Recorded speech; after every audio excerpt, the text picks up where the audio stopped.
And he's ready. Every day, every day, every day. Motherfucker. Killed guns. I I was killed watching guns. I was watching a professional dunker. Shoot, you teach him. Oh. He is a teacher though too. He's a science teacher. Jonathan Clark. Have you seen that guy? Science of dunking. Love lads. Let me send it to you. It's on TikTok. I'll send you the clip. We ready for this? Yeah, once I send you this clip. Blah, blah. What do you mean no internet connection? I'm on data. There it is. No. Lucas, season 3 of Abbott Elementary's out. Are you watching yet? No. But you will be. After this week, I'm done coaching, so I don't have time to do stuff. Our last middle school game was last night. And you won. We did. Oh, really? Fuck yeah. Yeah. All right, here comes the TikTok for you to watch later. This man could have won the dunk contest. Did you watch any of the NBA All-Star weekends? Just highlights. I didn't watch anything yet. We had districts, most of it. District Music Festival. Gotcha. Yep. Districts, divisionals, Glee stuff. I'm ready. Glee stuff. Yeah, like acapella. Yeah, divisionals. Gotta go divisionals. Acapella, and I'ma tell ya that I want to sock a fella. Like Rockefeller. I'm ready. Like Rockefeller. Call me king, call me Othello. Othello. What's up, my fellow co-host? We're gonna do Yo-ho. the most. Oh yeah. Ready. She rides this dick. She says, "Yo ho." Yeah, I think I'm ready. Those were good bars. I think I'm definitely ready now. Okay, Groundhog Day. Part 2. 1, 2, 3. Play.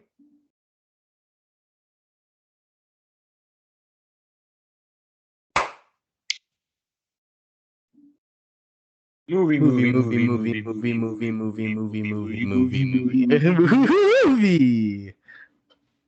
All one day. Acapella. Yeah, I got a sock a fella. We already did Signed a that. Rockefeller. Yeah. We already did that. Tune into YouTube video number 2, like right at the beginning, like the first couple minutes. So spitting what's bars. Nicole Kidman doing this week? She was already got bitten by rabies. We already know that. Oh, so let's get into some. What should we call these? Groundhog facts.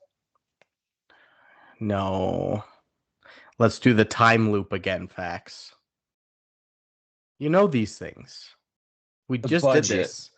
No, not the budget. It's the movie. That's why we moved it's the like movie. a time loop thing. Well, we'll do it out of order, I guess. It's Yeah, February 1st.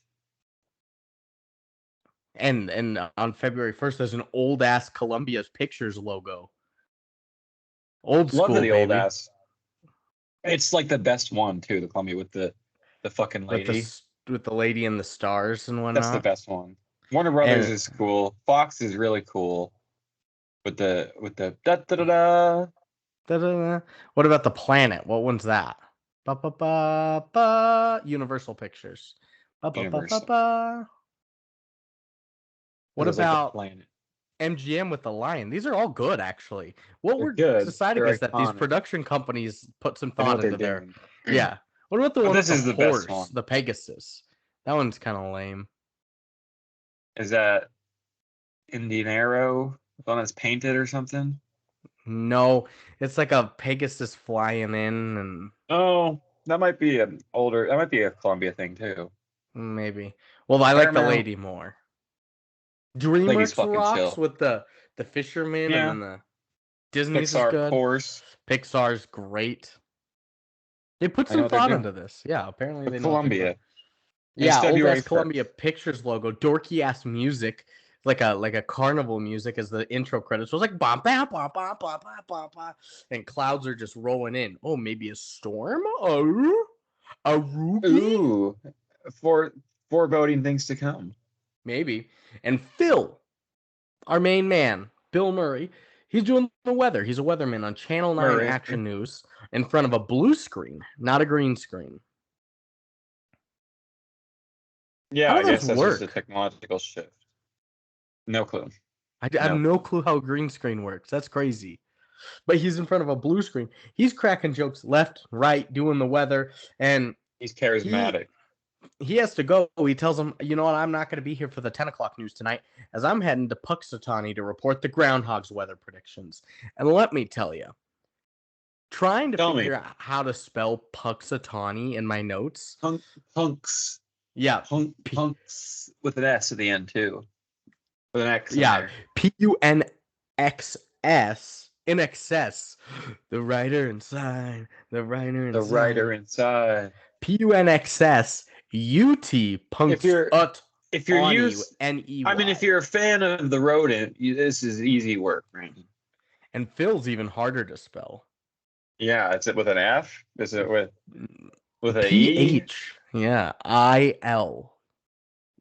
Unknown. Wow, like philosophical. That's what it's short for.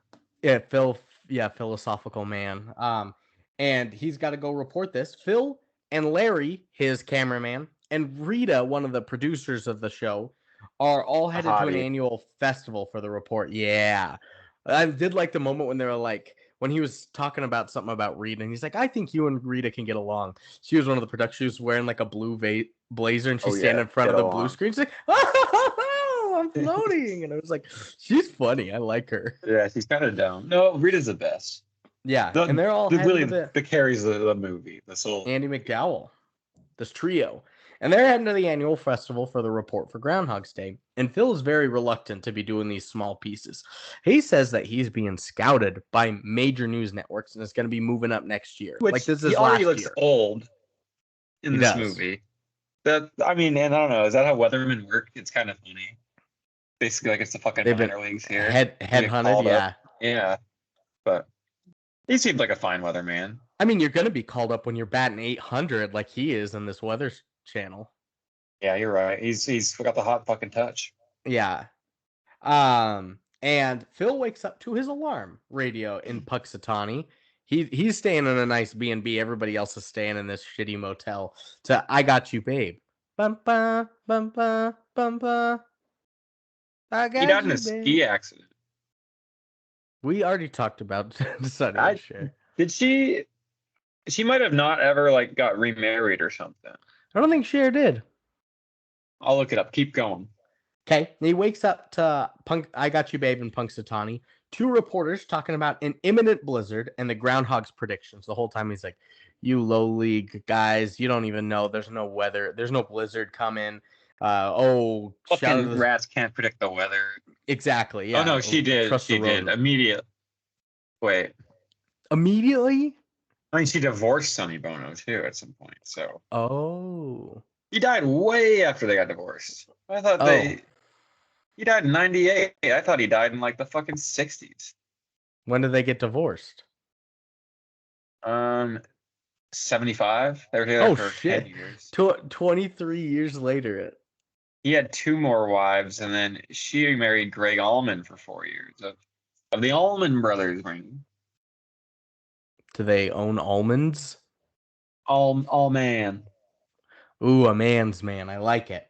And Phil's witty, but kind of an ass to the bed and breakfast owners. There's a guy that greeted him at the stairs, the old lady that runs it, asking about breakfast and all that. And he's walking down the streets of Punxsutawney when he runs into Ned Ryerson. Not Ned Flanders. Wouldn't that be something? Nope, not Ned Flanders. And Ned Ryerson, I've seen this guy in every fucking movie, apparently. He's this guy, that guy. He is that guy. Ned Ryerson here, selling you life insurance. How you doing, buddy? What else has he been in?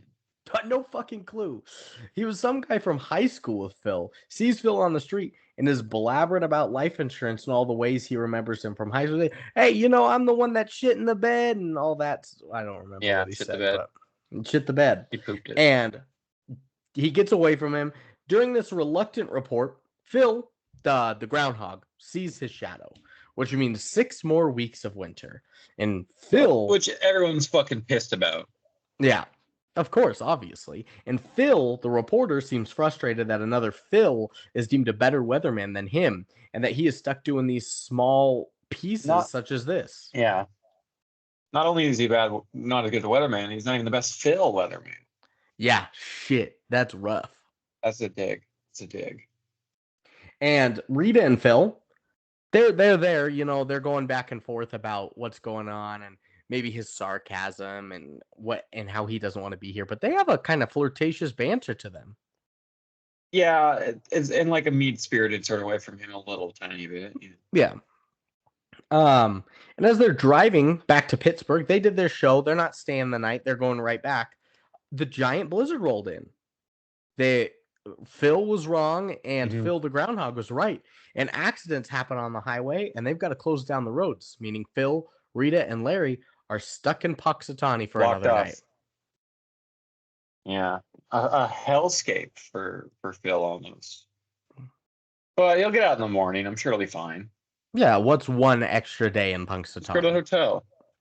Yeah. So Phil goes to bed, and he wakes up the next morning to... So they got a hotel room. Oh, the bed and breakfast. He wakes up to the bumpa, bumpa. I got you, babe. He died in a skiing accident. So we're clued in on it before he is a little bit. Because check it. He wakes up and there's a report about a blizzard and Groundhog's Day, and Phil isn't impressed by the crew. He thinks they're just playing the same tape back again until he checks outside and sees that the blizzard has already melted off. He's like, okay, now that's weird. Weird. Yeah, he can leave right now, go to Pittsburgh. And he walks out of his room. That guy that greeted him at the top of the stairs greets him again. He's like, how you doing? Are you excited for the groundhog? He gets a little violent with this guy asking him about Groundhog Day. What the fuck? Yeah. I mean, we've done this once before. There's no fucking point to ask me again. But he did it. We did it. He died in a ski accident. And Phil is slowly reliving his previous day. He's able to predict each moment coming. The old bed and breakfast owner asking him about breakfast, or Ned Ryerson coming up to him on the street. He begs Rita to slap him in the face when he gets to the report to wake him up, but reports the news from Gobbler's Knob again. And in the newscast, he walks off right in the middle of it. And he goes back into his bed and breakfast, takes another cold shower before bed, and he wakes up. But this fucking crazy dream will go away. No. Dun, dun, dun, dun, bum, bum. He died in a ski accident. Bum, bum, he did. Did you know that? I'm gonna look at more about his death. You keep going. Yeah. What ski resort was it? That's what I want to know. I just want to know if he hit his head on a tree or if he suffocated under a tree well. That's what I was thinking. Those things are scary. Tree wells are really scary. You're just going and all of a sudden you're sucked right in. You're gone. He did hit a tree. He hit a tree and died. And where at? South Lake Tahoe. Well, cue another morning waking up to I Got You Babe and the radio personalities. Phil's in a hurry today, trying to run by every person that he's already encountered and made small talk with.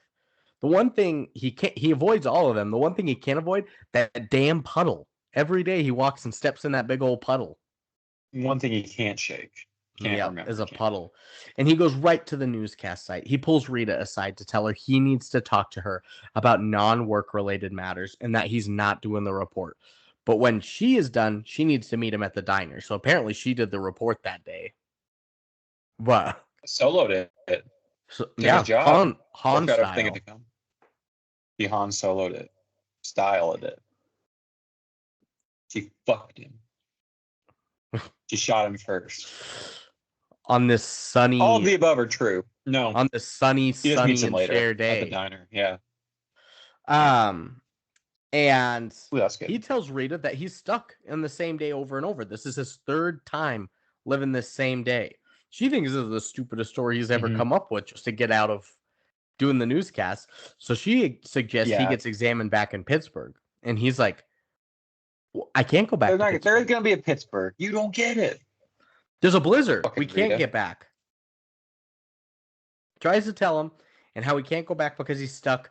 And now you're going to cue several montages of him meeting with doctors, doing MRIs, and therapists talking to him. How does he get like MRIs on the day of? That's kind of crazy. That's crazy. Apparently there isn't a backlog of medical things in Puxatawny in 1993. It's crazy they even have an MRI at all, almost. Good question. I mean, they did. They brought it up. I guess. No, you just like logically. Yeah. I guess 30 years ago, you didn't have to make an appointment 3 months out for something in healthcare. It was just like then and there. I guess it's a commentary on the degradation of our healthcare. Ooh, good. The one therapist was like, let's set another appointment for tomorrow, and he's like, sure. Sure. I liked that. But Phil is now just trying to get someone to listen to relate with him with these drunk guys at a bowling alley bar. And as they're talking back and forth, he realizes he has no consequences anymore. Yeah, he's like lives in a fucking video game world now. Do what you want. You hit the save button. Yeah. Get arrested, you die, it'll end up the same way. So he goes cynical, driving the streets with the drunk guys, living like there's no tomorrow and no consequences. He gets in a high-speed chase. Stealing money. Yeah, a little hammered. Not caring about damaging property, dodging trains, etc. And he has decided that now he's hitting mailboxes with baseball bats. Ooh, rebel. He's getting drunk. It's the last day of school. This is just how he's going to live now. And so he gets arrested. Could you imagine if that was like the end of the time loop and the next day he woke up in jail? He's like, fuck. Yeah, or like when he accidentally kills somebody. Yeah, high risk. Sonny later. Ooh. Kills the fucking Groundhog. Yeah. That's okay. They've got a whole family and they die in 3 years anyway. They do. We learned this. But captivity, they live longer. He wakes up the next day to I Got You, Babe, after he was arrested. And he's ecstatic that he's basically mastered his new life. He's one step ahead of everyone, answering their questions, kissing the bed and breakfast owner, punching out Ned Ryerson, and even dodging the puddle on the way to Gobbler's Knob. He's done it, yeah.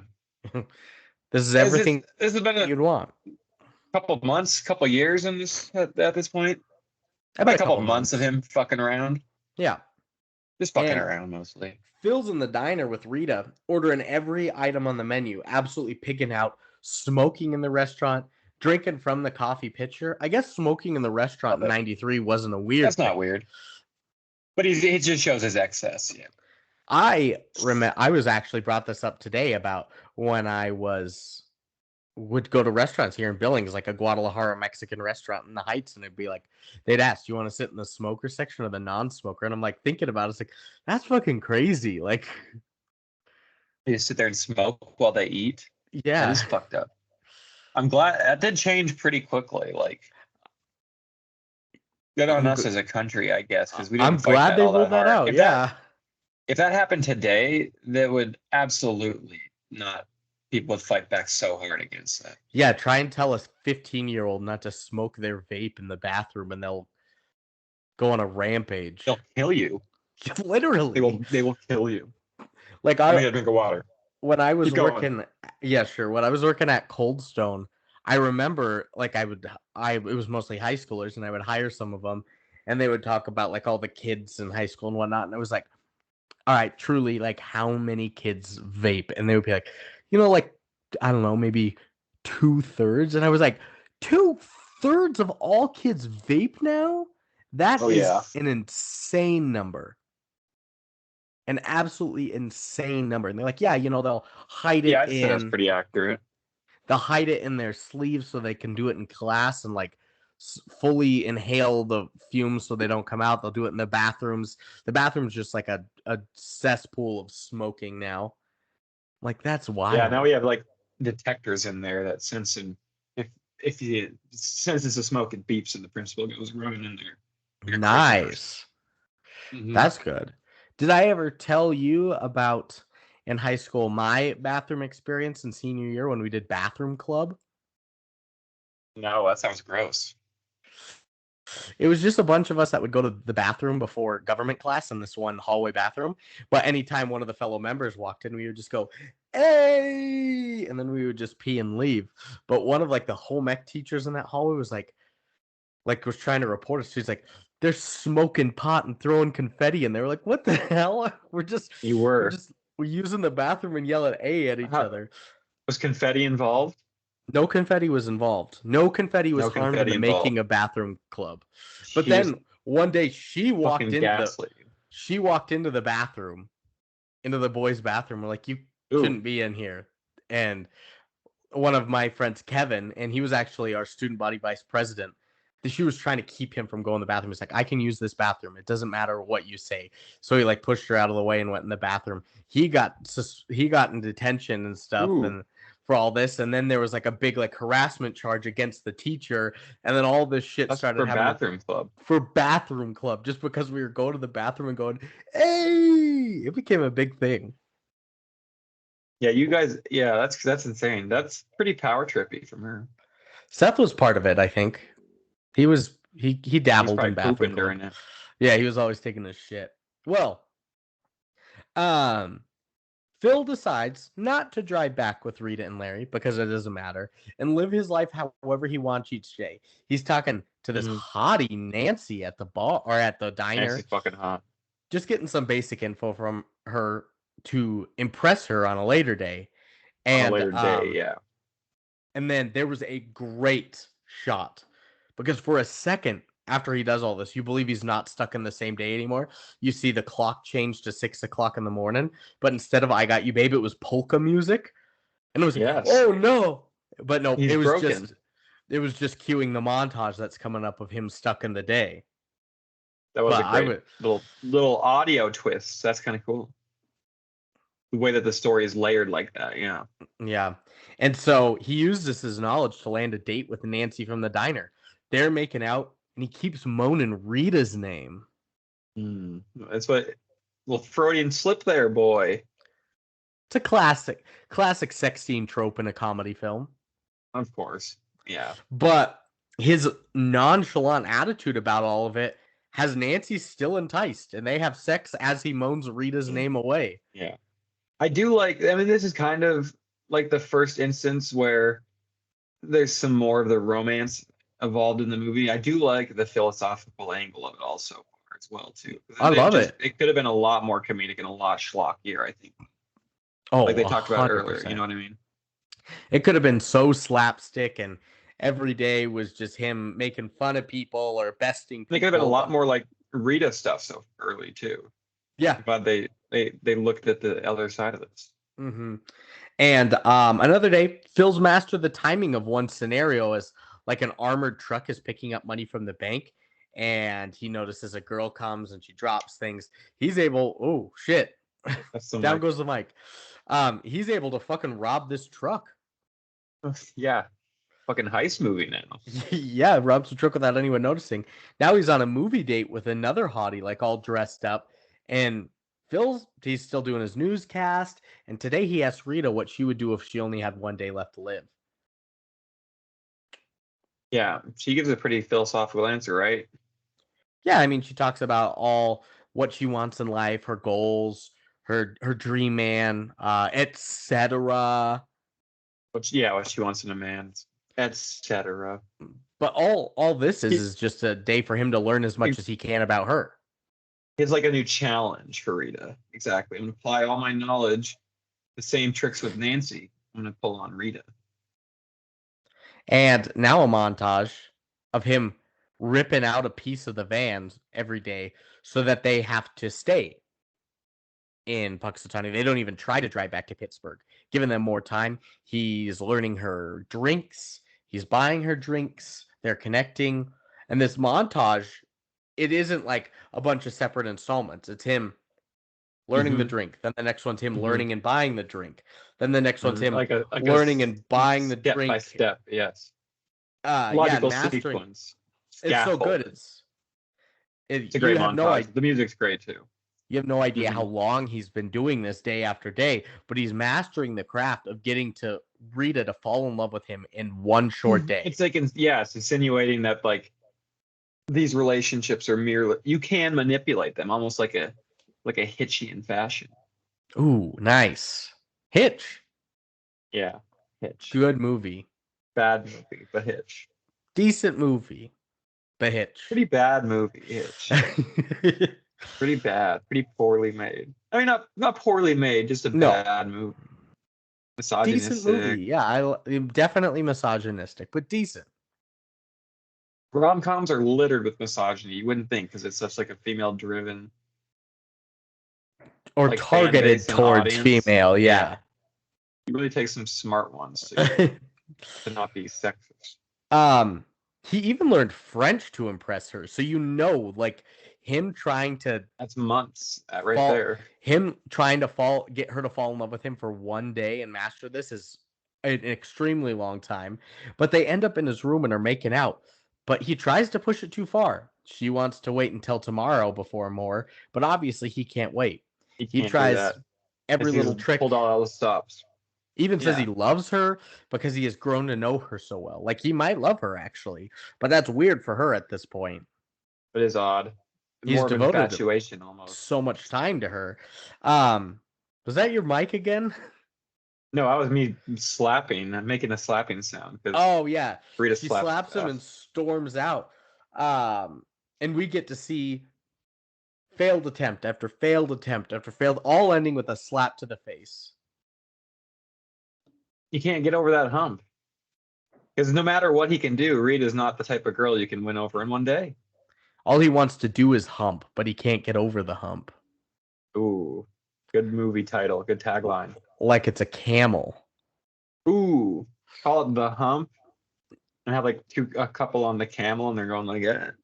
And they're fucking on the camel. Well, that's the porn parody. Yes. Oh yeah.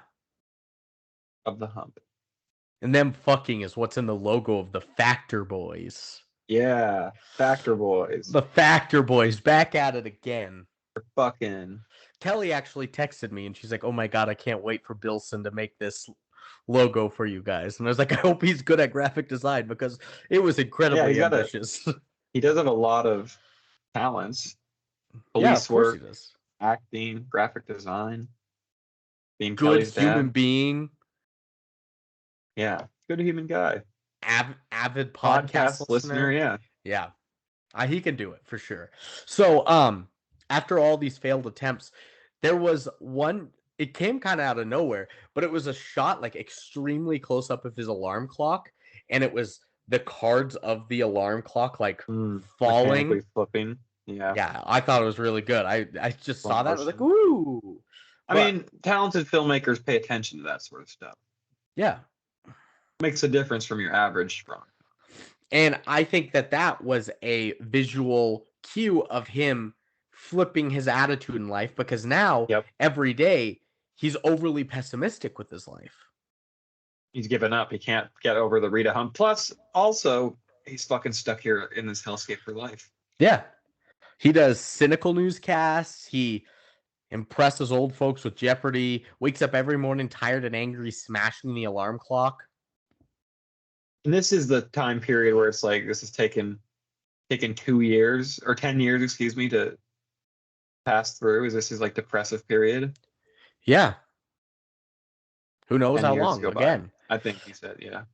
And Phil tells Rita they once had a good day, but he wants it to end, and he steals the groundhog, leads everyone on a giant chase. He eventually drives off like a construction cliff and crashes his truck, exploding inside it. They die. And he just wakes up the next morning to, I got you, babe. Even the death doesn't do it. Yeah. What he should have done was died in a skiing accident. Like a hit your head on the tree type situation. Yeah. He must have been going pretty fucking fast. They said he died immediately from blunt force trauma to the head. Ooh.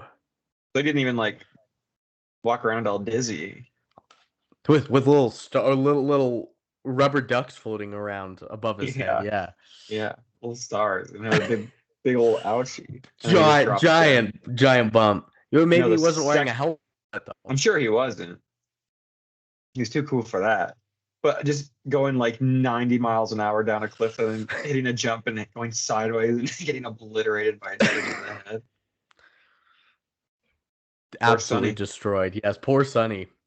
And so after this, cue a series of suicide attempts for him. Because what's the point? You be creative with this too, I guess. Find at least one way to either get out of this cycle of the day or just end his life. There was toaster in the bathtub. There was walking in front of moving semi trucks. There's jumping off of the church bell towers, etc. This probably lasted for a couple of months. New creative ways to kill yourself. Yeah, why not? Every day, new way to kill yourself. Also gives them something to do. Something to look forward to at the end of every day. Morbid way to look at it, but I guess yeah. And Phil finally tries to open up to Rita about him and his situation. And he tells her about how many ways he has died and how he's a god. I am a god. I am a god. Hurry up with the damn croissants. And he shows off his knowledge about every random person in the diner. He predicts things that are going to happen. Boom, boom, boom. And then he blows her away with how much knowledge he knows about her. He's built up over the years of attempting to sleep with her and seduce her, yeah. She's convinced? Yeah, she is. Like, good. Do you know how hard it would be to convince somebody in one day that you are a god and relive your same day over and over again? That might be as hard as making somebody fall in love with you. He's tried earlier in the film. This is like shows the progress and growth when he tried to tell her and she's like, you're fucking crazy. True. And now she's like, and now that he's opened up to her in a true fashion, they're friends. And she truly believes he is stuck here on this day. She's trying to offer advice to look at this as a positive to correct his mindset in his one-day life. And maybe he'll get out of his loop.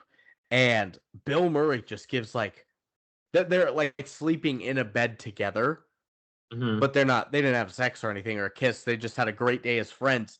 And he gives like the greatest little monologue to sleeping Rita about his love for her and his own despair and not being able to love her. And then he falls asleep. Maybe that did it. He's finally being honest and open. No. Great bit. I got you. He's goddamn it. Which is like even when he's completely sincere and then it's so much frustration after that. Yeah. It's like you were having such a good day skiing 90 miles an hour downhill. Yeah. And then it's over just like that. No, we're a fucking tree. Actually, his little monologue there at the end too kind of reminded me of the Billy Crystal monologue at the end of When Harry Met Sally at the New Year's Eve party. Yeah, for sure. Beautiful. So he's now woken up with a new positive outlook on his life after Rita told them that. He's trying hard with work. He's giving money to the homeless man. I think this is where we said earlier, a lot of the spiritual religions like claim this, or you can look at it through those lenses. This is a very Buddhist idea, right? I'm just going to accept the suffering and take the positive with it. Let that flow through me. There's redemption aspects of it with Christ and everything. Yep. I was just about to say, doing your good deeds can repent for the sins that you've done before. He also was asking Larry about his life and his family. He's learning piano. He's ice sculpting. Speaking French again. Etc. Oh man. And Phil oh god, I just read this note. It's so sad.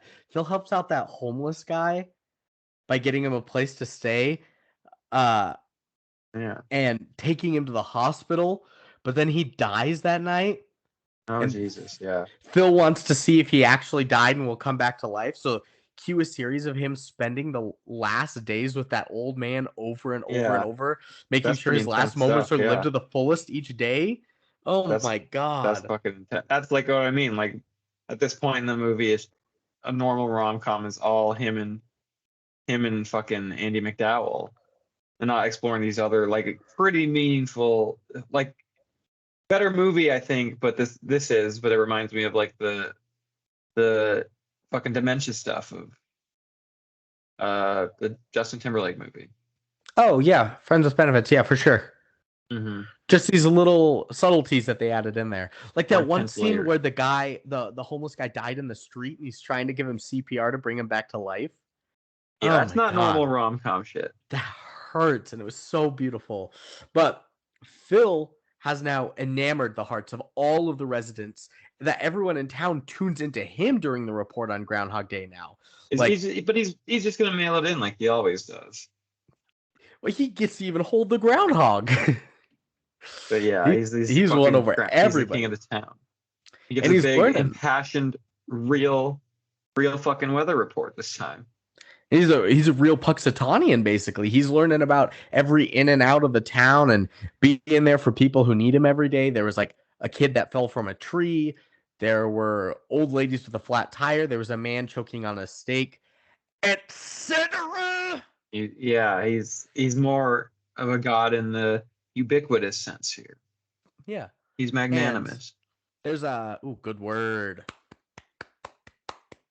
And there's a big Groundhog Day party every evening. And Phil, because he's been learning piano for how long, is fucking tearing it up on the piano. Fucking Elton John out there, yeah. I love the piano teacher because she's only taught him apparently for one day, and she's like, "That's my student. I did best. It all. Yeah, I taught him everything he knows." One day. She's a virtuoso. Yeah, that's great. But as Rita and Phil share a dance at the party, person after person come up to thank Phil for what he did for them. One scene that we never saw was Phil becoming a doctor and fixing a guy's back.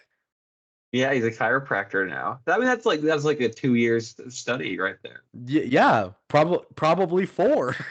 Honestly. Yeah, probably a full medical degree every day. So he got a full medical degree. He's learned piano. He's learned French. He's learned everything about the town and all the people. Flip cards into hats. Learned how to change a tire. Easy. That's hard stuff. Yeah. But the biggest thing is learning how to be a good person. Oh. Ooh. That's dirty. That's true. He did learn. And Phil is the first bachelor up for bid for the charity that night. And every girl's fighting over it. They started the bidding at $10. Come on now. Yeah. We've seen Marcy X. They started at $10,000 for Dr. Well, and everyone's just throwing themselves at him all day in this. Yeah.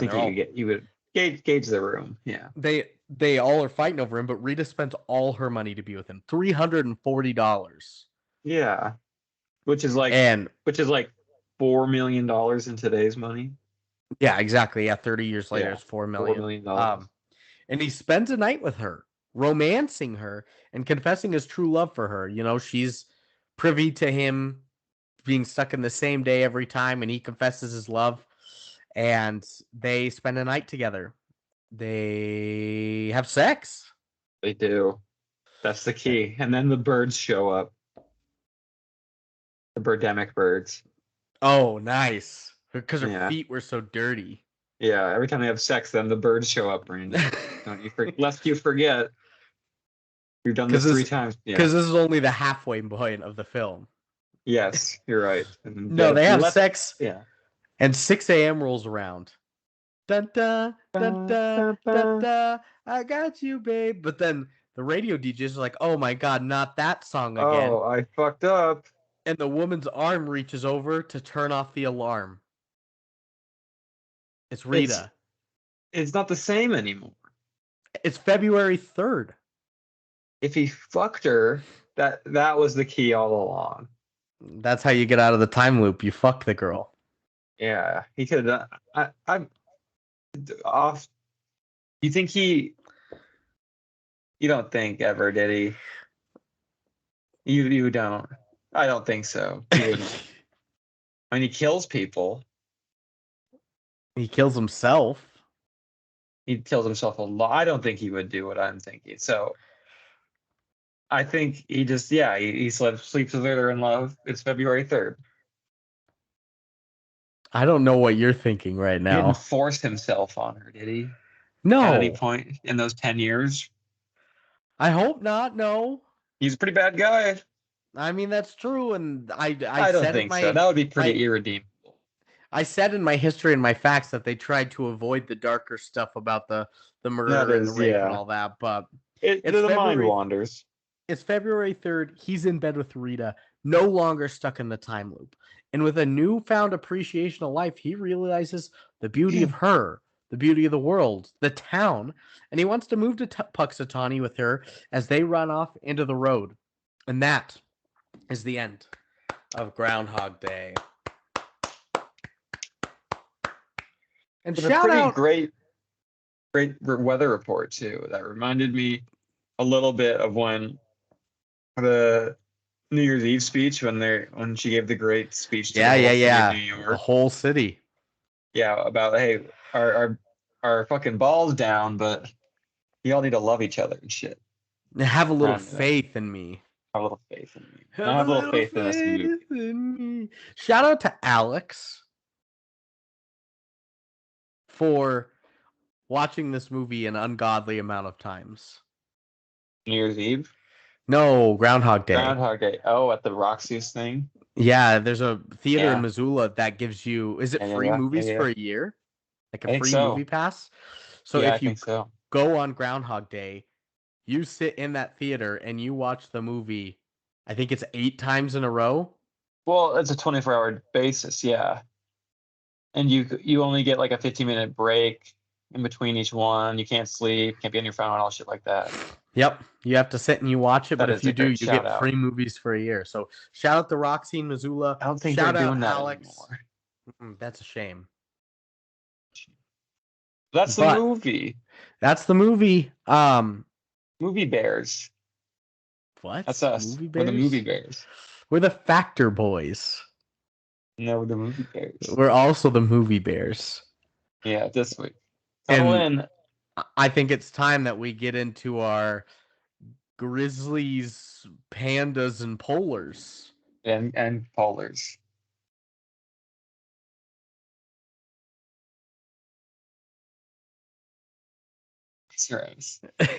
There's koalas and there's black and there's sun. There's sun bears. Sun bears are weird. Marina always says sun bears give her the creeps. They look people in bear costumes. Yeah. That was a thing this summer. They do. It does. They have weird butts. Water bears. Sea monkeys. A water bear is like a little tiny bacteria thing. Oh, that's right.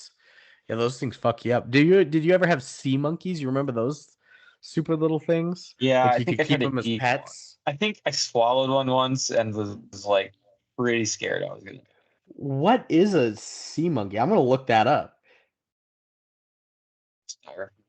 What are sea monkeys? They come in little kits. Oh yeah, sea monkeys is a marketing term for brine shrimp sold as novelty aquarium pets. Sold as eggs maybe it was something else. I think I had like a little, like a dinosaur thing or something. Put a pill in the water and every day it grows a little bit. Oh yeah, I had that. I think I got one of those. I think I swallowed that when I was like 8 or 9 and thought I was dead. I got one of those things from a Cracker Barrel, and yeah, you put the egg in the water and it gets bigger and bigger, like it hatches and it grows and grows. Yeah, that dinosaur got so big. I ate one of those. That might be why I have towels. Stomach problems. Talisman. Give me quotes, Brandon? Of course I do. The bigger question is, do you? I don't. I have 0 quotes. I didn't take any. Lucas, you said you were gonna take 2. I have one. I remember from the movie.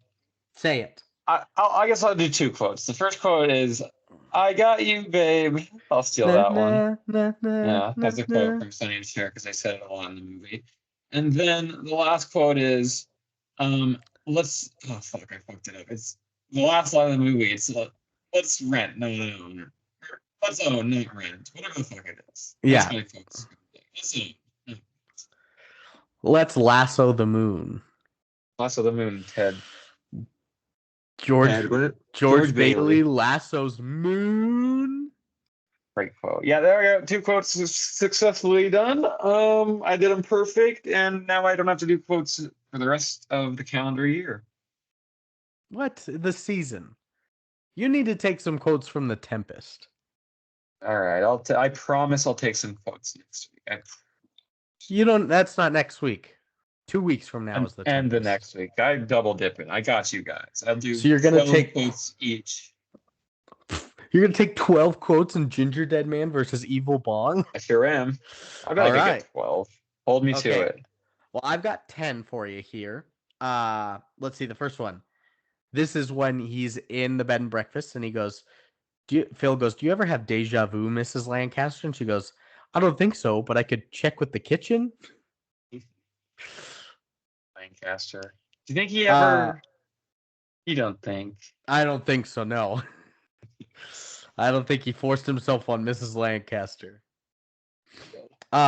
When he's talking to the drunk guys at the bowling alley bar, and he goes, "What would you do if you were stuck in one place and every day was exactly the same and nothing that you did mattered?" And one of the drunk guys, Ralph, he just goes, "Well, that about sums it up for me."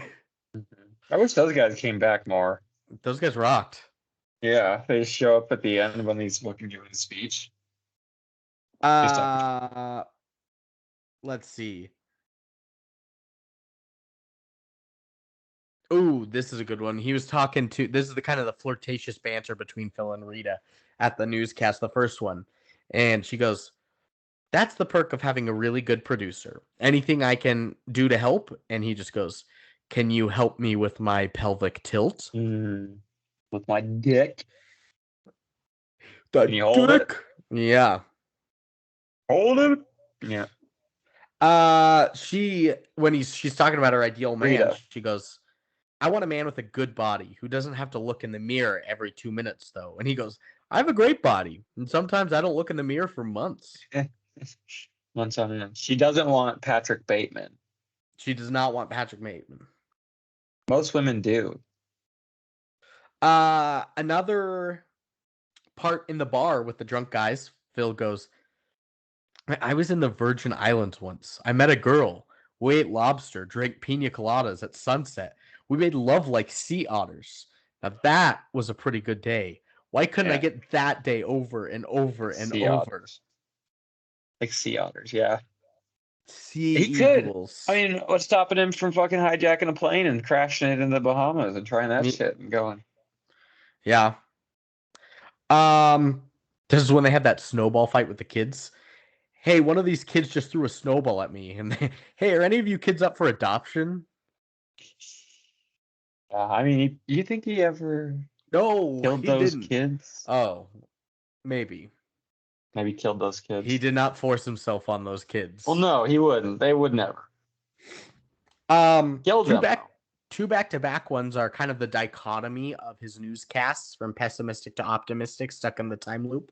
One is, "You want a prediction about the weather? You're asking the wrong Phil. I'll give you a winter prediction. It's going to be cold, it's going to be gray, and it's going to last you for the rest of your life."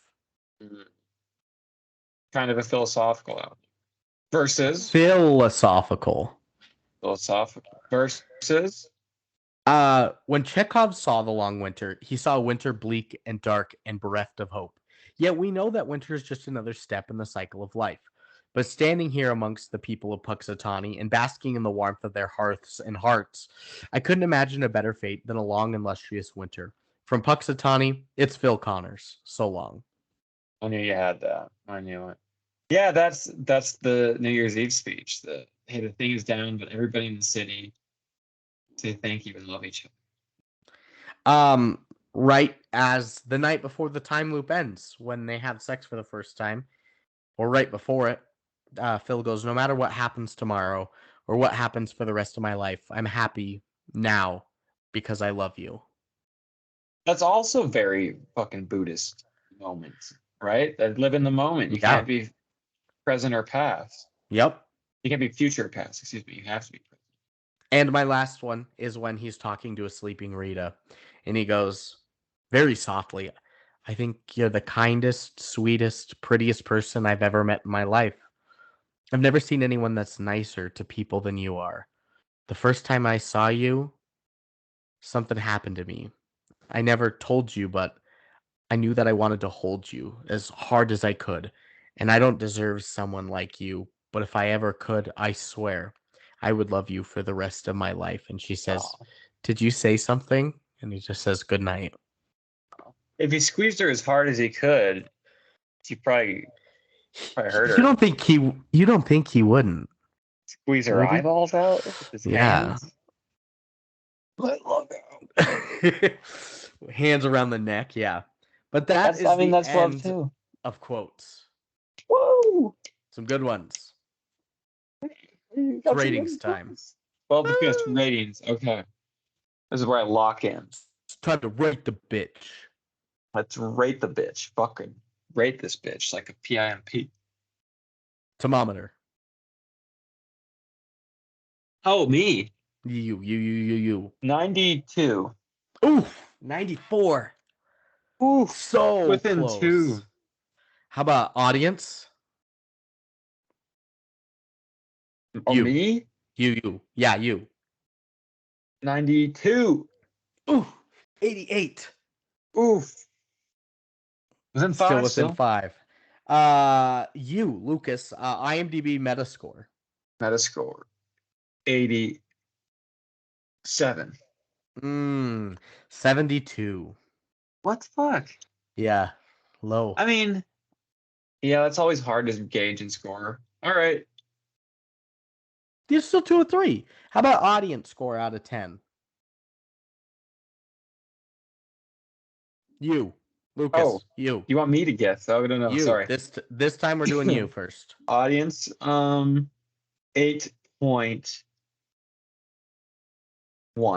Oh, it's an 8.0. No, I thought about it. I was gonna do it.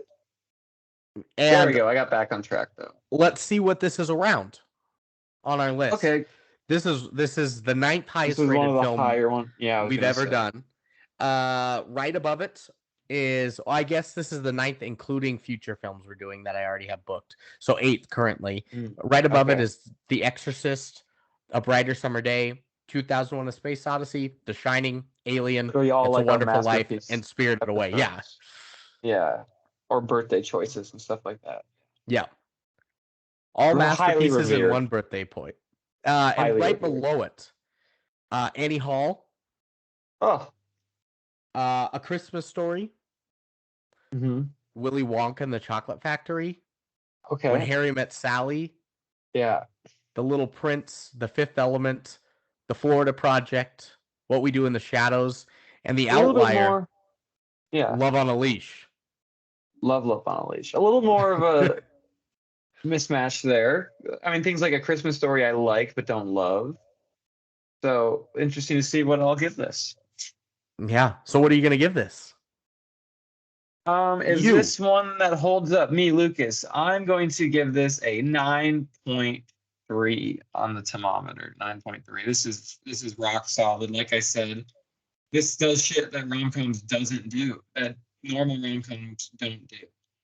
And it's high and it's elevated. Fucking Bill Murray kills it. This is like a thinking man's movie, which I kind of like about it.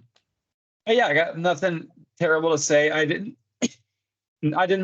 perhaps like fall in love with it as much as I have other movies, which is maybe slightly keeping it out of that revered territory of 9.5 and above, but of impeccably made, impeccably beautiful. Love this movie.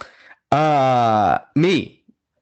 Brandon Snedeker reporting my score here to 9.3. Whoa, hit it. Really? Did I influence you?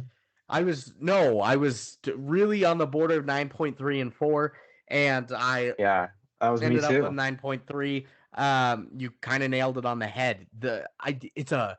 For a rom-com that dives into kind of the philosophical deep meanings of it, it has a clear-cut 140 runtime, easily digestible. We didn't even mention that exactly. This is like 2 hours 30 minutes today. The pacing is great. Like, it keeps you guessing. It keeps you wondering how long he's in there. The comedy aspects are great. The philosophical aspects are great.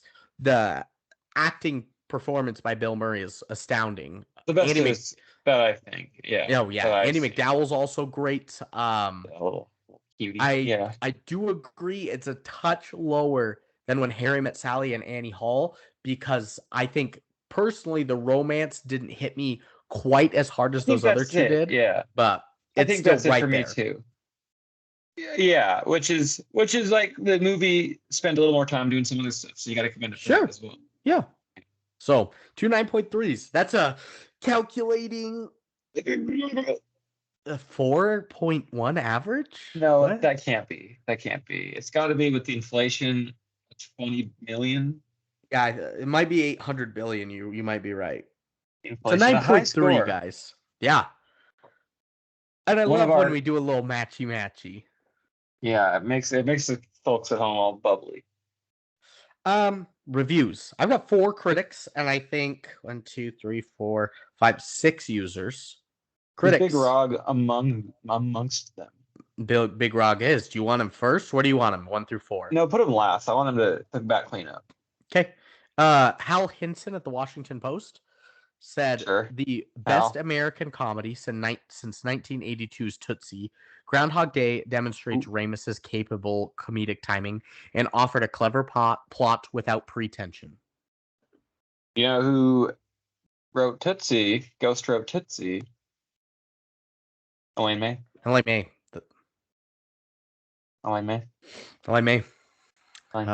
Sonny from Sonny and Cher. Oh, Ski.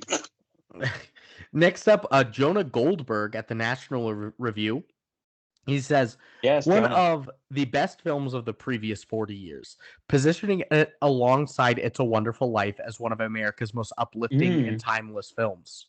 Yes, I think so, even though you hated it, It's a Wonderful Life. I didn't hate it. I gave it a 7.8. No, yeah, that's a fair fine score. And then later you amended it to like 7.9. I amended it saying I would recommend it too. Okay, that's right. That was what I was most upset about. Yes. Next, you fucking hate this guy, Owen Gleiberman at Entertainment Weekly. He is a dumb fuck. So let's hear what he says. He says the tone was inconsistent, poorly paced. Dumb shit. God damn him! I know it, Owen. The tone was inconsistent, poorly paced, with some scenes going on too long. Some scenes work as isolated comedy sketches rather than part of a larger narrative. When compared to the other big time travel film, Back to the Future from 1985, that is much more cleverly structured. That's not what you should be comparing it to. It's not a time travel film. That's an action adventure movie. God damn him. And Back to the Future is great. Love it. It is. But sure. Totally. Probably around the 9.3 as well. Yeah. Owen Gleiberman. What an idiot. Gets it. So Big Rog, that's why I'm glad Big Rog's batting cleanup. This is why I did. Big Rog, Chicago Sun-Times says similar to the Murray starring Christmas comedy Scrooged from 1988, featuring a similar transformation from selfish to selfless.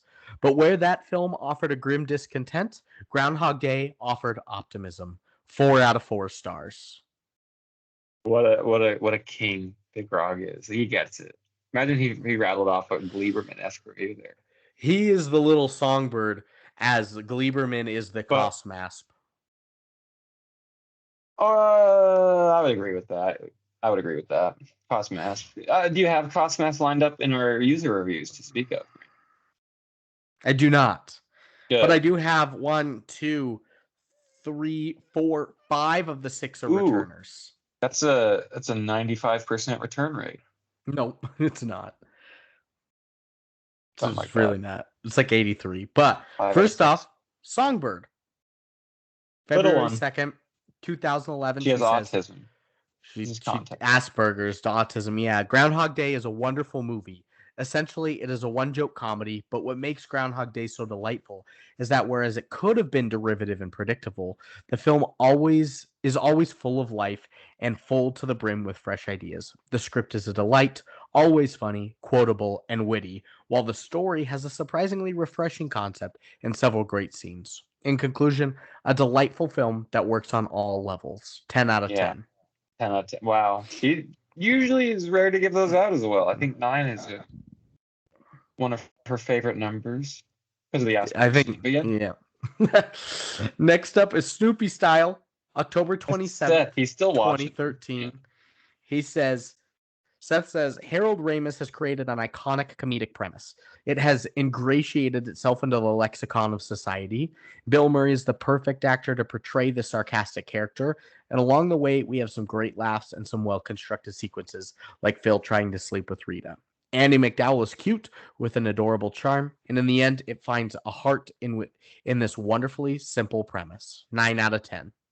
I agree. I do think it's kind of funny how all of these reviews are like, Bill Murray's so great, he's transcendent, he's philosophical. And he's like, Andy McDowell's cute. He's there too. Yeah. Cutie, which I don't disagree with. She was cute, but she gives a great performance. She does. She's the heart of it, like you said.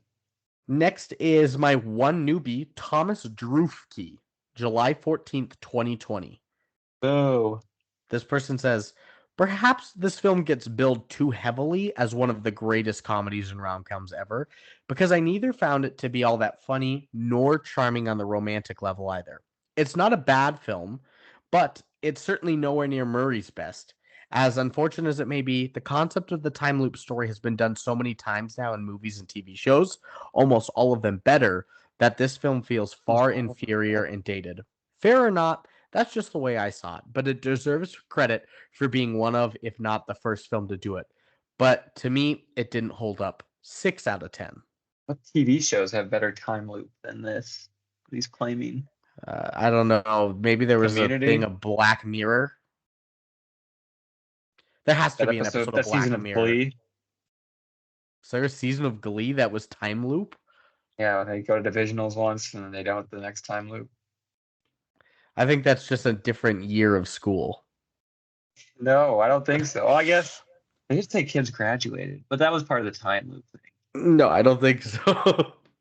They're stuck in a time loop that's an 80-year process of their life. Yeah. And when they die, they're reborn. It's just reincarnation. Next, returner Leof Weindraka. I don't remember what he's like. He's a vampire. Good. Yeah, for sure. January 9th, 2018. He writer says of The Office. Groundhog Day is a classic comedy of 93 that goes to show that the best premises are the simple ones. Bill Murray is perfectly cast as a jerk of a local TV weatherman who finds himself forced to live the same mundane day over and over again. I was partly dreading this because of the focus on his romance with Andy McDowell, fearing another vomit-inducing film in the style of 4 Weddings and a Funeral, but I needn't have worried. McDowell is very good here, although the film belongs to Murray, and the romance is handled sensitively. However, it's much more than just a romance. It's a film which explores the human condition and has a lesson for both Murray and the viewers in how to treat people. It's funny rather than preachy and comes across in a very similar fashion to It's a Wonderful Life, except with many more laugh-out-loud moments. 9 out of 10. It makes sense, the connection. I never really put it together myself, I guess, the It's a Wonderful Life aspect. I guess it makes sense. So. I think it really didn't jump does. Out to me, but it sure does. Clear line. Next, returner that I don't use super often, but Studio AT. Yeah. November 3rd, 2016, they say Groundhog Day is right up there with the best work Bill Murray has ever done. And it's also one of the best comedies ever made, too. The plot is simple and yet complex at the same time. Bill Murray's character goes on a journey to become a better man, doing some pretty dark things along the way. And yet, we as an audience go along with it and will him to do well. There are lots of lovely moments throughout, with the comedy being intertwined with drama and poignancy perfectly. I highly suggest that you watch this film because it's one that's message stays with you long after the final credits. 10 out of 10. Yeah. You don't think he... I think he killed Sonny. I think he dressed up as the tree. He did. You're right. And hit him with the lead pipe. Yeah. That's why it came out of nowhere, because the tree was standing still, but then he brought a lead pipe out. Yeah. Fucking Sonny. He was like, "Oh, got him. The tree got him." Bill Murray was standing there the whole time as the cops are around him. Police dogs are around him. He's got so much pot on him, but they're like, "Oh, it's just a tree." It's just a tree. It's green. Stupid dogs. With this one giant black area. Yeah, that's a leaf. Looks like a lead pipe, but it's not. It's definitely a leaf. That's how leaves look. And my last one, returner Jacob John Taylor 1. Yeah, an actor. On May 2nd, 2015, he says, "This movie is not funny. It's kind of boring. It has some good actors in it, but the storyline was pretty bad. Don't waste time and money. Don't see this movie. It has a lot of slapstick. I do not care mush for slapstick. I think it is simple and not that funny. It is kind of a good concept, but not a very good movie. Don't see it, don't see it, don't see it, don't see it, don't see it, don't see it. Not funny, not funny, not funny, not funny. Not poo poo, poo poo, poo poo, poo poo, and pee pee too. I need more line, and I don't know what else to say. This is an awful movie, awful movie, awful movie, awful movie, awful movie. Poo poo, poo poo, poo poo. Bill Murray clowns around to try and make better, but the script is so weak, it is still a very bad movie. 1 out of 10. He's. I disagree with his review, but he has a way with words. I like him. He might be my reviewer of this season. Yeah, exactly. So that is ending it this week. Are you recommending Groundhog Day? Sure am. Of course. Watch it all the time. This is a great film. One of our best ones we've done in a long time. I think my favorite, maybe since Uncle Boone Me. Yeah, I mean, Christmas stuff was pretty good. Boone Me was in late November. Yeah, probably. I think so. I always appreciate when we get a fucking banger on the podcast. There's that. There's A Christmas Story and Avocado Women. Those are in between. Big hitters, yeah. Christmas Story and Avocado Women between. So that is ending it this week and this month for the Love Lads. Yep. We our love is no longer in our hearts. And next week we're starting March Mania. Crazy movie month. The Manic March. Manic March. Wow. We're going crazy shit. We got Crazy Bongs versus the Evil Dead or some shit, right? The Ginger Dead Man versus Evil Bong. The Dead Man versus Evil Bong. That sounds sane. What else we got next month? You got The Tempest. Tempest, about a mental guy named Prospero. Yep. What else? Nice. You've got Prospero's theme song. You've got Dollman versus Demonic Toys. The return of Bardo, Brick Bardo. And then to finish it off, not a surprise anymore to you all, but a little 50 Shades action. To finish off the trilogy. 50 Shades Freed. Big tit ladies. Yeah. I thought that one would fit there. They're coming on. That's gonna be our Manic March. We themed it like it. Yeah. And big news, we've got another themed month coming in season 10. May is Basketball Bros. May is Basketball Bros. We've got an interesting lineup after you. We'll talk about that later. Yeah. But minis. I'm excited for minis. So that's all I'll say. Yeah, that's going to end it. Thank you for listening. Let's fall in love this month, folks. Nope, that's not that month anymore, Brandon. You have to go be crazy. Gadoosh. Gadoosh.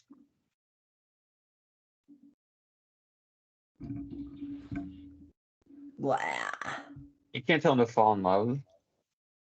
Yeah. What if they're already in love? Then they're going to have to fall in love with someone new. That might cause logistical problems. Yeah, that could cause logistical problems. I never think about the logistics. Yeah, what if they like carpool together already? Shit. With their new love. That would be a logistical positive.